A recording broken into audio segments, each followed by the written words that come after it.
Right, good morning, welcome back. Now, here in the garage, in amongst all the other content we make, tutorials, project builds, tool reviews, all of that, we still have to take care of the day-to-day maintenance of the bikes that comes up on mileage as we use them. And in a recent 5K service on my M8 Street Bob, I noticed that the front brake pads are out. The rear ones are okay, but the front ones most certainly aren't. So I got straight online, ordered the pads, they've now arrived, so let's get them fitted.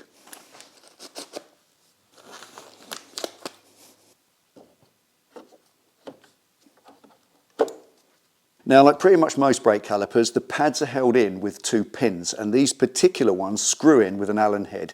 Now, it's best to take an opportunity, whilst it's still bolted to the fork leg and held nice and still, to break those two threads free. And it's worth noting that even though this is a Harley Davidson, these two Allen heads are 5mm metric.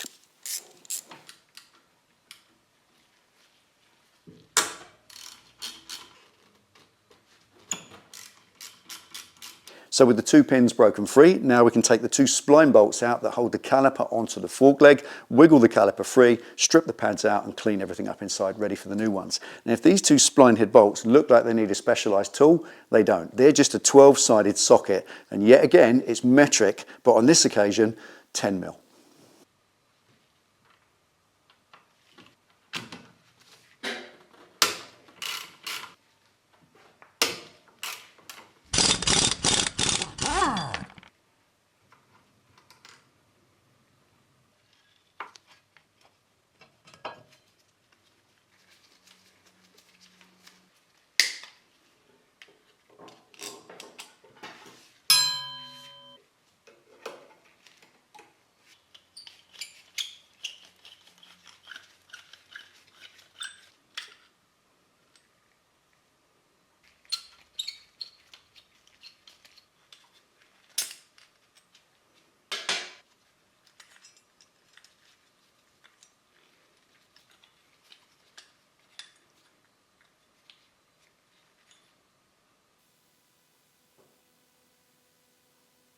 Now that caliper is by no means corroded. There's no corrosion in there at all. All that is in there is just black brake dust, and that's quite normal. So all it needs is cleaning out. Doesn't need refurbishing or anything at this point. Bike's only 4 years old, it's only done 6,000 miles. But cleaning out that crap when you get an opportunity to do it like this means they won't get corroded and they won't need rebuilding in the future. It's all about the maintenance. So what we're going to do with this is pump those pistons out just a little bit further so you get a shiny line around. You've got all the dirt showing, then you can brush and clean it all off and get them absolutely spotless before we push the pistons back and pop the new pads in.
Right, just going to measure how much thickness of pad material you get on a new pair of EBC pads. So using the tail of your caliper, your measuring caliper, just check that,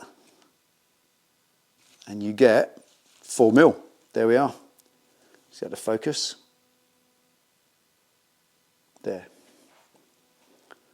4mm of material on a new pad. And let's check how close we got the old ones to being right on the metal. Let's have a look.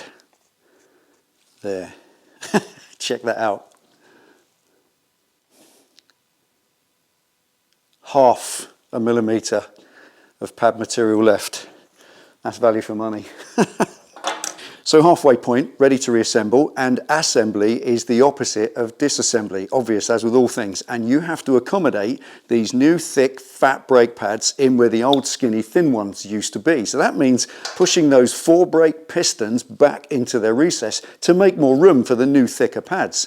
And when you do that, you're going to push the brake fluid back up the line and into the reservoir. So that is why it's very important before you push those pistons back, before you touch them at all, take the cap off and check exactly what the level is before you do anything else.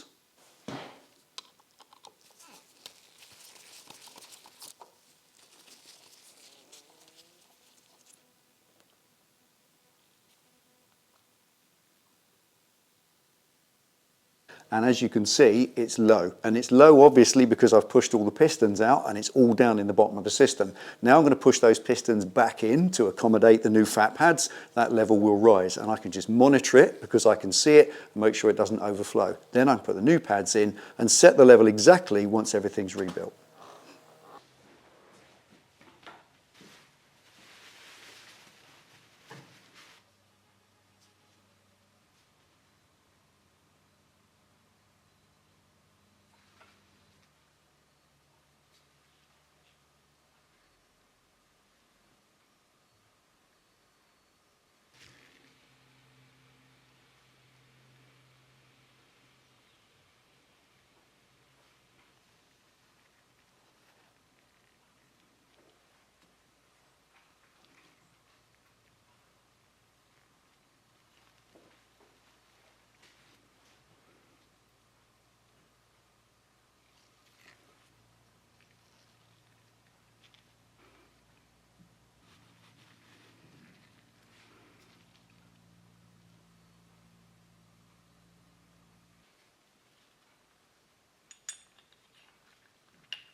Okay, there we go, brake pads, elementary stuff, anybody can do that. A few basic metric hand tools and you can fit your own. And if you're meticulous and you clean everything exactly as I did, your brakes will function perfectly pretty much straight away, and that makes the point. I say pretty much because when your brake pads are brand new, the surface of that pad is dead flat and the profile of your disc, that surface is not dead flat. There's little grooves all it, so it'll take a while for the two to bed into each other and then they will improve slightly as you go along. That shouldn't take any more than about 50 miles or so. So just be cautious when you first go out on brand new pads, same as when you go out on brand new tyres. Take it easy and they'll improve slightly over time.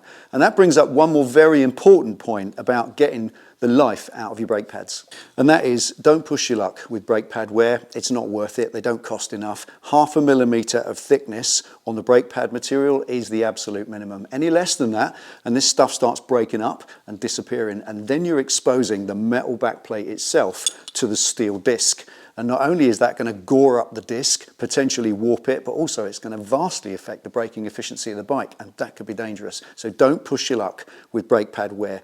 If in doubt, swap them out. They don't cost enough money to push your luck. Anyway, thanks for watching. I'll see you next time.